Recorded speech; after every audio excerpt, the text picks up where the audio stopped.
You're in sales or business development. You've likely been ghosted at some point. 1 minute a client or prospect is really excited, the next they disappear.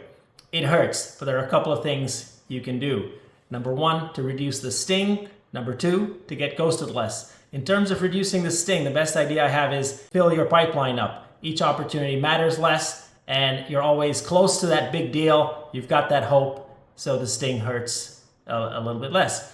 Number two, how to get ghosted less. The best idea here is lead better meetings. We talk about our tiny sales habits process, which means there isn't just one thing to do, but one of the key areas we work on is asking better questions and asking more questions. So you really uncover, is there a pain? Does it really matter? And what does their buying cycle look like versus just knowing your selling cycle? So some things you can do to get ghosted less, to help the sting be reduced and see more success.